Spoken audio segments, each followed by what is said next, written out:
Olá, doutores, doutoras, voltamos retomando o tema proteção de dados, nesse curso específico sobre proteção de dados e o impacto da LGPD nas serventias extrajudiciais. Eu sou a professora Cíntia Rosa Pereira de Lima e a gente dando sequência nessa segunda aula, aqui no slide eu separei os temas para a gente acompanhar. Vamos falar sobre o âmbito de aplicação da LGPD, os princípios de proteção de dados, inclusive os princípios são mencionados expressamente tanto nas normas de serviço aqui de São Paulo, quanto no Código de Normas Nacional do CNJ, trabalhar alguns conceitos principais no que diz respeito à proteção de dados pessoais, e um desses conceitos é o consentimento e as regras aplicadas ao consentimento. Inclusive porque existe um conflito aparente de norma entre LGPD e Marco Civil da Internet e a gente vai analisar. Antes de falarmos, eu quero retomar algumas ideias que a gente tratou na primeira aula. Ou seja, um dos pontos importantes que eu mencionei é que a Lei Geral de Proteção de Dados, ela sistematizou a matéria proteção de dados pessoais, porque o tema estava difuso em várias leis. Então eu organizei esse mapa mental com uma linha do tempo para a gente constatar as principais leis que têm regras importantes no que diz respeito à proteção de dados pessoais, como o Código de Defesa do Consumidor, em 90, então desde 1990, o CDC, nos artigos 43 e 44, principalmente, trazem regras sobre o banco de dados, né, que tem aqui o direito de acesso e a correção. A correção no CDC já tem um prazo de 5 dias, né? Então, claro que já tem um julgamento, inclusive pelo STJ, que não se aplica o Código de Defesa do Consumidor à atividade típica das serventias extrajudiciais, mas é importante a gente entender esse antecedente histórico, até por questões de fase, né, preambular, questões testes, que o Código de Defesa do Consumidor, ele faz parte do edital, né? Então é uma matéria obrigatória.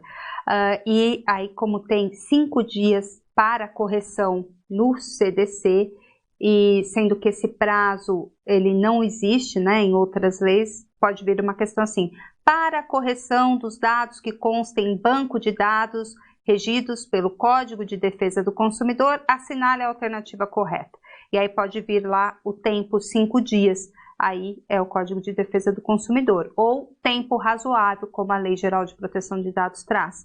Mas não só isso, né? A própria Lei do Cadastro Positivo, que aqui, como eu trouxe para vocês, em 2011, tanto a Lei do Cadastro Positivo quanto a LAI, né, a Lei de Acesso à Informação, trazem regras importantes também, principalmente a Lei do Cadastro Positivo sobre tratamento de dados pessoais. Então, a Lei 12.414, de 9 de junho, traz no artigo 5º direitos do cadastrado, como o direito de acesso e o direito à correção. E veja, o direito à correção dos dados constantes de cadastro, né, para fins de histórico do crédito, a correção dessas informações deve ser feita em 10 dias.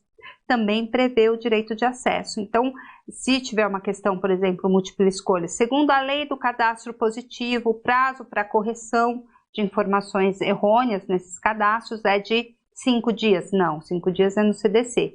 De 10 dias na Lei do Cadastro Positivo, né? E também a Lei de Acesso à Informação, que inclusive a Lei de Acesso à Informação serviu de fundamento até para o legislador na Lei Geral de Proteção de Dados reduzir um pouco o conceito de proteção de dados pessoais, como a gente vai ver. Então, é realmente uma lei e ela prevê o direito de acesso, né, dos artigos 12 a artigo 14, e eu sugiro, sim, fortemente, uma leitura ao artigo 12 da Lei de Acesso à Informação. No artigo 12 tem lá o direito de acesso, ele é gratuito, mas se o cidadão optar em ter essas informações de forma impressa, então o ressarcimento das custas, né, com impressão e envio postal, tem que ser custeado pelo cidadão, porque aí não é uma cobrança para exercer esse direito de acesso, mas sim uma indenização das despesas para esse tipo de acesso. Então é importante que a Lei Geral de Proteção de Dados traz a gratuidade e depois a gente vai voltar a falar sobre o tema. Em 2014, como a gente já mencionou, o Marco Civil da Internet, a Lei 12.965, que tem 965, é uma lei importante porque é um micro estatuto, né, de proteção de dados pessoais, e depois de 4 anos veio então a lei, porque o próprio artigo 3º do Marco Civil da Internet traz como fundamento do uso da internet no Brasil a proteção de dados pessoais nos termos da lei. Então o próprio Marco Civil da Internet falava que não era ele a lei de proteção de dados, mas sim essa lei viria, e veio então 4 anos depois, que foi a Lei Geral de Proteção de Dados, LGPD. A LGPD, então, em 2018, ela foi aprovada, mas a sua vigência, ela ficou conturbada, né? E a gente vai falar sobre isso no final do curso, sobre a vigência da LGPD, porque a vigência no que diz respeito às regras relacionadas à NPD foi imediata, né? Agora, com relação às sanções, demorou um tempo. Então, a gente vai discutir sobre a vigência da Lei Geral de Proteção de Dados, que é um tema assim, não tranquilo, porque tem algumas regras, né, que envolvem a vigência. Então, a LGPD, a Lei 13.709, de 14 de agosto de 2018, ela é uma lei que tramitou, né, no Congresso, mas existiam 3 projetos de lei. Não eram 3, para vocês entenderem por que aquela lei tem tantas letras junto com números, né? Eram 3 projetos de lei, um deles logo não foi aceito, né? Que pretendia somente alterar o Marco Civil da Internet para incorporar mais regras relacionadas à proteção de dados. A opção era ter uma lei específica sobre a matéria. E aí 2 projetos de lei, uma de iniciativa de um deputado, e aí, então, portanto, do Legislativo, e nessa proposta não se criava órgão nenhum, a ideia era ter uma autorregulação, que depois a gente volta a falar nesse tema, e a outra proposta era um projeto de lei que foi efetivamente aprovado, de iniciativa do Poder Executivo, e esse sim trazia um órgão que criava a Autoridade Nacional de Proteção de Dados. Mas como esse segundo projeto veio posteriormente ao projeto de iniciativa do Legislativo, foi apensado ao primeiro. Então, por um cuidado, né, assim, para evitar que fosse alegada inconstitucionalidade por um vício formal, em que uma lei de origem do Legislativo não pode criar órgãos. Então, por isso, todos os artigos que faziam referência à Autoridade Nacional de Proteção de Dados, nessa data, 14 de agosto de 2018, foram retirados da Lei Geral de Proteção de Dados e foram reinseridos na medida provisória no mesmo ano, em 27 de dezembro de 2018. Então, esses artigos que faziam referência à NPD, ao serem reincorporados na Lei Geral de Proteção de Dados, foram reincorporados usando letra para não renumerar toda a lei. Então, por isso que a lei tem uma série tem o alfabeto inteiro, por essa situação. Essa medida provisória 869, então, ela inseriu esses artigos, né, reinseriu os artigos que faziam referência à NPD, e ela foi convertida em lei em 2019, a Lei 13.853, que foi alvo de crítica, porque ela, então, converteu a medida provisória que criou a NPD, porém, inicialmente, a NPD estava, né, revestida pela uma autarquia, né? E enquanto nessa reinserção foi um órgão público, a roupagem, e vinculado à presidência da República. Então, isso foi alvo de críticas, porque poderia comprometer a independência da Autoridade Nacional de Proteção de Dados, mas a gente vai falar sobre isso posteriormente. Apenas para vocês entenderem esse fluxo legislativo. E aí, em 2020, dados importantes. Criou-se a estrutura regimental da NPD, porque, veja, a LGPD cria alguns órgãos importantes, né, que depois foram retirados e reinseridos na medida provisória 869. E aí, convertido em lei, faz referência a alguns órgãos que são detalhados nessa estrutura regimental. Também em 2020, em São Paulo, as normas de serviço incorporaram, a partir do provimento 23, regras específicas do tratamento de dados pessoais pelas serventias extrajudiciais, e aí também, na sequência, vários estados do Brasil também passaram a incorporar regras específicas, mas um dado importante, em 2021, o regimento interno da NPD foi aprovado, que é a portaria 1 do Conselho Diretor, e a partir daí também em 2021, em 2022, o Conselho Nacional de Justiça regulamentou a matéria, que é o provimento 134, que foi ratificado em vários artigos, principalmente a criação da Comissão de Proteção de Dados, e hoje o Código Nacional de Normas de Serviços Extrajudiciais, do CNJ, tem um capítulo específico sobre proteção de dados pessoais a partir do artigo 79, que a gente vai tratar em 2023. Então, além disso, vamos ver o site da Autoridade Nacional de Proteção de Dados, porque, veja, interessante aqui a gente colocar que o Código Nacional de Normas do CNJ fala que, no parágrafo único do artigo 79, que a gente viu na primeira aula, deverão ser cumpridas a disposição do parágrafo único do artigo 79. Deverão ser cumpridas as disposições previstas na LGPD, nas diretrizes, regulamentos, normas, orientações e procedimentos expedidos pela Autoridade Nacional de Proteção de Dados Pessoais. Então, esse provimento 79 do CNJ nada mais fala que todas aquelas normas que são expedidas pela NPD devem ser observadas pelas serventias extrajudiciais. Então, no site da NPD tem a parte de publicações, que depois aqui tem lá o link publicações, a gente vem direto para cá. Tem algumas publicações de conteúdo informativo, porque é uma missão importante da Autoridade Nacional de Proteção de Dados. Então, sobre cookies, proteção de dados pessoais, sobre tratamento de dados pessoais para fins acadêmicos. Então, essa parte específica, né, sobre a informação, conhecimento e a construção de cultura de proteção de dados. Aí tem, além disso, a parte que tem força normativa, as regulamentações da NPD. Então, veja, a gente já falou do regimento interno, governança, e aí então vem uma série de regulamentos, inclusive alguns a gente vai tratar recentemente, o que traz, né, a comunicação dos incidentes de segurança em abril de 2024, né, então traz um prazo importante. Esse prazo para comunicar o incidente de segurança é divergente do que o próprio Código de Normas fala. Então, interessante, né? O parágrafo único do artigo 79 remete às regulamentações da NPD, mas nesse ponto tem uma divergência, porque o Código de Normas traz um prazo e a NPD traz outro. E fica a pergunta, qual prazo vai ser aplicado? A gente vai falar sobre isso no decorrer do curso.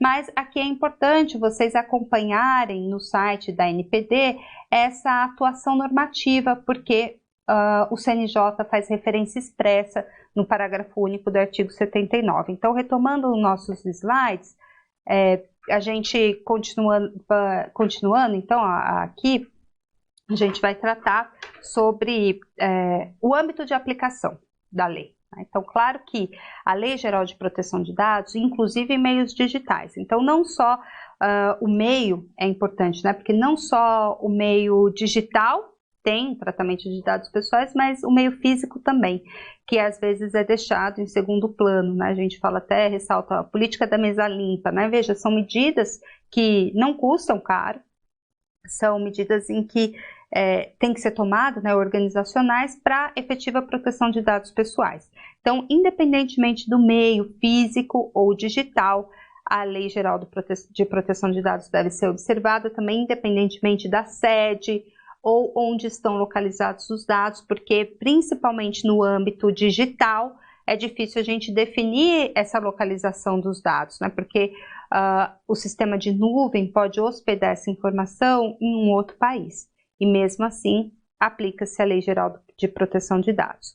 Quando a operação seja realizada em território nacional, e aí me parece um dado importante para as atividades extrajudiciais, porque a outorga se refere aqui, né, a uma localidade, em relação, portanto, com até a soberania nacional, e daí, então, atrai a aplicação da LGPD. Sim, muito embora a contratação, por exemplo, de uma hospedagem, uma contratação em armazenamento em nuvem, pode se dar com um provedor, às vezes, de outro país, né, e a gente vai ver quais os cuidados o titular deve ter para realizar esse tipo de contrato. Quando a oferta de serviços e produtos for destinada ao público brasileiro, atrai, pelo critério do público-alvo, atrai a aplicação da lei brasileira. E os dados coletados no território nacional também aplica-se à Lei Geral de Proteção de Dados. Aqui, um problema do artigo 3º da Lei Geral de Proteção de Dados é quando se fala considera-se coletados no território nacional os dados pessoais cujo titular nele se encontre no momento da coleta. Então, aí o problema disso é que, em razão do tratamento de dados, muitas vezes se realizar num contexto digital, eletrônico, às vezes a gente não consegue definir isso, porque o momento da coleta não necessariamente a pessoa está no Brasil, às vezes está viajando, está em outro lugar, né? Então, esse é um problema, mas enfim, essa é uma presunção, né? Consideram-se coletados em território nacional, por exemplo, no Brasil, se o titular de dados estiver no Brasil no momento da coleta. Mas me parece que é possível também a gente, pelo público-alvo, essas outras regras que a gente colocou aqui, aplicar a LGPD ainda que o titular de dados não estivesse aqui no Brasil no momento da coleta. Então, não se aplica a lei, ou seja, complementando o artigo 3º, o artigo 4º da LGPD explica quando não se aplica a LGPD. Primeiro, tratamento de dados pessoais exclusivamente para fins particulares, né? Ou seja, não econômicos. Então, essa é uma hipótese em que não se aplica a LGPD. Fins exclusivamente jornalísticos ou artísticos, também não se aplica a Lei Geral de Proteção de Dados, nem fins acadêmicos, exceto os artigos 7º e 11 da Lei Geral de Proteção de Dados, né? O artigo 7º traz as bases legais, ou seja, as hipóteses nas quais a lei autoriza o tratamento de dados pessoais. E o artigo 11 traz as hipóteses que a lei autoriza o tratamento de dados pessoais sensíveis, né? E às vezes acadêmicos, né, para fins acadêmicos, tratam dados pessoais sensíveis, por exemplo, as cotas, né? E aí eu tenho referência à origem étnica da pessoa, né? Ou mesmo alguns critérios, né, de deficiência. Eu tenho que ter acesso a informações, dados sensíveis, né, sobre a saúde. Então, a opção do legislador foi que essas bases legais devem ser observadas, ainda que o tratamento de dados pessoais seja para fins exclusivamente acadêmicos. E sobre isso, quando se fala aqui, exclusivamente, significa que se eu tiver, além dessa finalidade, alguma outra como publicidade, então não é fins exclusivamente jornalísticos, né? Então eu tenho, por exemplo, acesso a um site jornalístico e aí esse site coleta informações de preferência na navegação, cookies analíticos. Então aí está estudando o meu histórico de navegação para enviar publicidade comportamental ou dirigida. Nesse caso, aplica-se a Lei Geral de Proteção de Dados, porque não é o fim aí exclusivamente jornalístico, mas tem um fim publicitário também. E a outra exclusão da LGPD é com relação a segurança pública, defesa nacional, segurança do Estado, investigação e repressão a infrações penais. Aqui se discute, né, no Congresso Nacional, uma Lei Geral de Proteção de Dados penal. Então, vai inclusive tipificar, a proposta é tipificar como crime algumas condutas de tratamento de dados pessoais ilícitas, mas a gente ainda não tem essa lei, né? Mas a própria Lei Geral de Proteção de Dados se preocupa porque segurança pública, defesa nacional são hipóteses muito amplas, né? Que pode dar ensejo à coleta, vários tipos de tratamento de dados pessoais, de forma indiscriminada e que coloca em risco o cidadão com a proteção, né, ou com a justificativa de proteção à defesa, segurança nacional, enfim. Então, em razão de ser hipóteses muito amplas, a ideia é que essa LGPD penal venha especificar essas hipóteses, né? Então, vem colocar condições. E ainda assim, a NPD, além dessa lei específica, a NPD, ela pode e deve até emitir opiniões técnicas, como a gente viu no site da NPD, essas resoluções, recomendações, opiniões técnicas sobre, por exemplo, Tratamento de dados para a segurança pública. Tá? Então, às vezes, por exemplo, monitoramento e reconhecimento facial para fins de segurança. Tá? Então, ora, quais as medidas que a autoridade deve tomar para acautelar esses titulares de dados, né? Porque o reconhecimento facial, inclusive, é um dado sensível. Então, a ideia é que, além de uma lei específica, a ANPD possa regulamentar a matéria. Além disso, há uma preocupação e proíbe-se o tratamento de dados pessoais por pessoa de direito privado, nesse contexto, né? A menos que tenha um procedimento, um objeto, né, de informe específico à autoridade nacional, que aí ela vai analisar se é possível ou não esse tipo de tratamento.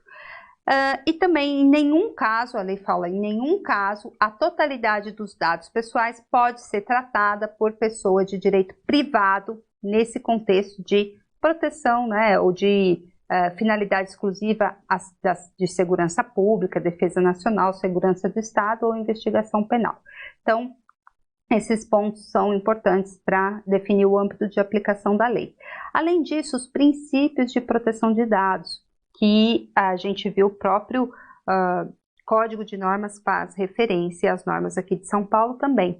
Então, o artigo 6º da LGPD, ele traz os princípios, além da boa-fé objetiva, que está no caput do artigo 6º, os outros princípios como finalidade, adequação, necessidade. Esses 3 princípios, eles tendem à minimização do tratamento de dados pessoais, né? Então, tratamento minimamente necessário para atingir a finalidade, que seja um dado adequado para atingir essa finalidade, estritamente necessário para atingir essa finalidade. Então, esses 3 princípios, eles convergem para um cenário que a gente fala de minimização do tratamento de dados pessoais. Por que isso? Muitas vezes o dado coletado e armazenado, não se tem ao certo uma segurança absoluta de que isso possa não ser utilizado de outra maneira. Né? Claro que a lei estabelece essa orientação, né? Que o dado seja utilizado para aquela finalidade específica, mas o controle fica muito difícil, até porque aumenta bastante esse banco de dados, porque houve um barateamento no armazenamento dessas informações, né, e o aumento da capacidade de armazenar informações. Então, a ideia muito dessas empresas que trabalham com a informação é ir coletando informações para que possam ser utilizadas de forma lucrativa. Então, a ideia é tratar o mínimo necessário para não surgir esses bancos de dados, né? O livre acesso, que é um princípio e é um direito, a gente vai tratar. Qualidade de dados, que é um princípio e que também motiva aquele direito, o direito de corrigir os dados desatualizados, errôneos. Direito este, tanto do livre acesso, que no meu modo de entender não é o direito à certidão, mas a gente vai discutir sobre isso, e o direito à qualidade de dados, que não pode ser usado, né? Depois a gente vai ver, nos registros públicos, porque a lei de registros públicos já traz um procedimento para retificação. Transparência, e isso o Código de Normas faz referência expressa, né, o Código Nacional de Normas, então tem que estar lá na serventia, informações sobre o encarregado de proteção de dados, o contato dele, como entrar em contato, também informações sobre a política de proteção de dados e privacidade, segurança, o princípio que impõe medidas técnicas administrativas para proteger os dados pessoais, prevenção, que são medidas adotadas para impedir danos, né? Então, segurança e prevenção andam juntos, né? Então, segurança são medidas que a gente tem que adotar, seja em nível técnico, organizacional, como a política de mesa limpa, administrativo, né? Para evitar que ocorra vazamento de dados, por exemplo, né? Mas em ocorrendo vazamento de dados, quais medidas eu vou adotar para impedir danos? Então, isso que é prevenção, andam juntos, né? Princípio da não discriminação, que a gente já mencionou, os dados não podem ser utilizados para fins discriminatórios, e o princípio da responsabilidade e prestação de contas, conhecido por uma expressão em inglês, accountability. Não basta só a serventia extrajudicial estar adequada à Lei Geral de Proteção de Dados. Ela deve estar apta a demonstrar essa adequação, Como? Como o Código de Normas Nacional prevê, tendo classificadores próprios e armazenar nesses classificadores próprios toda a documentação relacionada à adequação da serventia à Lei Geral de Proteção de Dados. O inventário de dados, mapeamento, contrato do encarregado de proteção de dados, os termos, né, que os contratos, os prepostos assinam com relação à observância das regras de proteção de dados e uma série de documentos que a gente vai tratar. Se nós analisarmos esses princípios da Lei Geral de Proteção de Dados e os princípios e funções dos registros públicos, me parece que há uma convergência, deve haver uma convergência entre eles. Não há a ideia não é contrariedade, né, e sim complementariedade, ou seja, esses princípios e funções do registros públicos, publicidade, autenticidade, segurança jurídica, eficácia dos atos jurídicos, conservação, cognoscibilidade dos atos inscritos, esses princípios devem ser compatibilizados com os princípios trazidos pela Lei Geral de Proteção de Dados. Isso a gente vai falar um pouco mais quando desenvolvermos aquelas questões da emissão de certidão, né? Principalmente no que diz a publicidade. Né?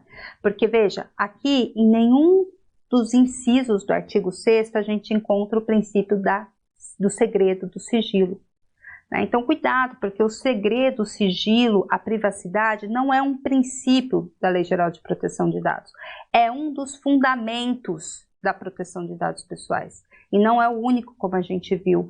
Então, no meu entender, houve essa pressa, né, em restringir a publicidade, pensando que estaria atendendo aos princípios da LGPD, quando não existe nenhuma referência nesses princípios do princípio à privacidade ou ao segredo, né? Então, depois a gente vai falar sobre isso.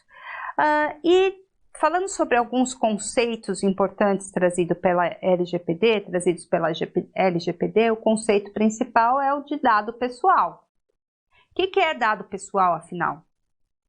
É qualquer informação que possa identificar uma pessoa natural ou que possa vir a ser identificada. Então, o nosso conceito hoje de proteção de dados, se vocês repararem, é muito parecido com a Lei de Acesso à Informação. O artigo 4º, inciso 4º da Lei de Acesso à Informação fala que informação pessoal é aquela relacionada à pessoa natural. Ou seja, excluiu a pessoa jurídica, e a gente vai voltar a falar sobre isso. O projeto de lei tinha o conceito de proteção de dados com algum nível de detalhe, né, exemplificando como os dados locacionais, assim como faz o Regulamento Geral Europeu de Proteção de Dados, que inspirou a nossa lei. No final, o legislador optou por ter um conceito mais próximo do que a Lei de Acesso à Informação traz, né? O que para nós seria algo até desnecessário, né? Se fosse para copiar o conceito da Lei de Acesso à Informação, bastaria que o legislador na LGPD fizesse referência ao artigo 4º, inciso 4º da LAI, mas são hipóteses diferentes, né? A LAI, ela tem uma proposta de acesso à informação, enquanto a LGPD é uma proposta de controle da informação. O controle do tráfico de informação. Então, me parece que o legislador poderia sim, como fez o Regulamento Geral Europeu, trazer aqui alguns exemplos para facilitar já de antemão quais informações podem ser consideradas dados pessoais e a gente não ficar à mercê de um ativismo judicial ou precisar depender de uma regulamentação da NPD para isso.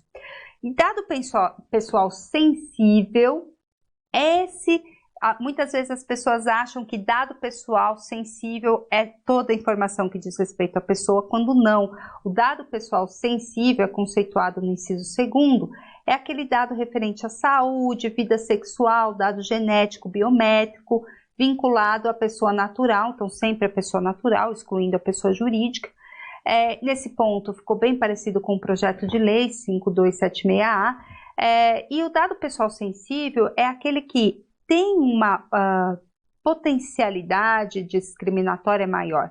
Então, se eu tenho informações relacionadas à origem racial, étnica, convicção religiosa, opinião político-partidária, filiação a sindicato, eu tenho possibilidade de impactar as liberdades civis. Então, por isso, um cuidado maior com o tratamento de dados pessoais sensíveis a partir de um relatório de impacto, que a gente vai falar também. O Regulamento Geral Europeu, para vocês terem uma ideia, preferiu, ao invés de classificar dado pessoal sensível e conceituar, né, preferiu conceituar alguns dados sensíveis como genético, biomédico e relacionados à saúde. Agora, cuidado, porque dados pessoais genericamente considerados como nome, sobrenome, CPF, RG, então CPF não é um dado sensível, é um dado geral. São diferentes dos dados pessoais sensíveis, né? Porque como a gente falou, esses têm um potencial discriminatório maior e nenhum deles tem por si só garantia de sigilo. O sigilo, como a gente já falou, não é um direito assegurado pela Lei Geral de Proteção de Dados, mas algumas leis específicas trazem um sigilo, como sigilo fiscal, tributário, e nas pessoas transgêneros também tem uma hipótese de sigilo aqui por uma normativa, né? O provimento, por exemplo, que foi incorporado no Código de Normas, traz esse sigilo na alteração do assento, mudança de nome, do assento civil das pessoas transgêneros. Isso, o sigilo é em razão dessa norma e não pela Lei Geral de Proteção de Dados, porque ela não traz uma garantia ao segredo, ao sigilo, e sim um controle do titular de dados pessoais. Então, o transgênero, esse sigilo não é uma matéria especificamente de proteção de dados, mas sim de direitos humanos. E aí depende de uma norma sobre isso.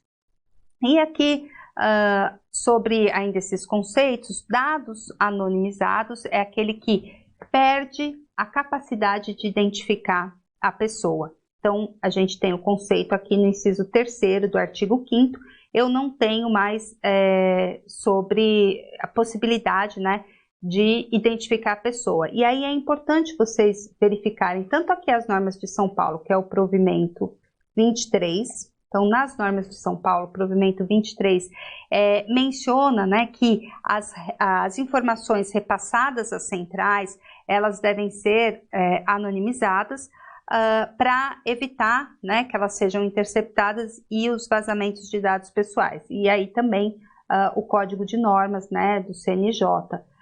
O problema é que, ao falar anonimização, erram essas normativas porque a anonimização seria um procedimento irreversível.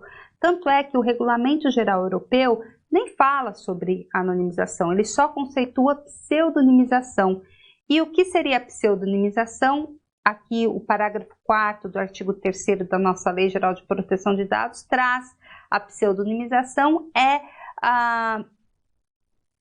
a informação ela é pseudonimizada quando eu não consigo identificar o titular com base nesse arquivo, a não ser que eu analise esse arquivo à luz de um outro arquivo mantido separadamente. Então essa é a ideia de pseudonimização, que é uma ferramenta muito comum para a segurança da informação. Então esses são alguns conceitos, né, importantes sobre proteção de dados e, por fim, o consentimento. Né? Então, o consentimento ele tem um conflito aparente de normas, porque o Marco Civil da Internet falava que o consentimento tem que ser expresso, ou seja, o titular de dados ele tem que expressamente concordar com o tratamento de dados pessoais. Enquanto que a LGPD, ela fala que o consentimento é a manifestação livre, informada e inequívoca, ou seja, não precisa ser expresso, basta ser inequívoca, como fala o Regulamento Geral Europeu que inspirou a legislação brasileira. Pode ser mediante uma declaração, e aí seria expresso, ou um ato positivo inequívoco, né? Aquela ideia dos comportamentos socialmente típicos, né? Aquele silêncio conclusivo que Pontes de Miranda fala, que é aquele silêncio mais incompatível com a recusa, ou outras formas, né? Como eu navego num site, constato lá que o site usa cookies, mas eu constatei e continuo usando o site. Então, eu concordo com essa política de cookies. Então, a Lei Geral de Proteção de Dados fala que pode ser por escrito ou outro meio também, à semelhança do que diz o Regulamento Geral Europeu.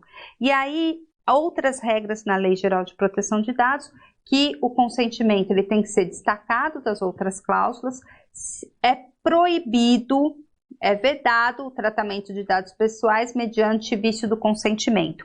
A lei não fala se é nulo ou anulável. Isso é um grande problema, porque no Código Civil existem consequências distintas, né? Em regra, o negócio jurídico pode ser anulado, anulável, né? Portanto, e a simulação, no caso, seria nulo. Aqui não existe essa divergência, essa distinção específica, né? Mas faz referência ao vício de consentimento, ou seja, ao Código Civil. Mas por ser uma vedação, né, legal, a ideia, aqui o legislador disse menos do que deveria dizer, mas a ideia é nulidade, porque é uma proibição legal. E aí, então, o consentimento tem que ser dado para finalidades determinadas, aqueles consentimentos, você autoriza o tratamento de todas as suas fotos? Não, esse é um consentimento genérico e, portanto, nulo. Tem que ser, olha, você autoriza o tratamento dessa foto específica ou de algumas fotos que você vai selecionar para aquele aplicativo para essa finalidade, né? Por exemplo, um filtro que vai envelhecer a foto ou mudar a cor da foto. E o consentimento pode ser revogado a qualquer momento. Então, essas são as regras relacionadas ao consentimento e, então, são os principais conceitos que a gente tratou nessa segunda aula e a gente retoma, então, esses conceitos na próxima aula.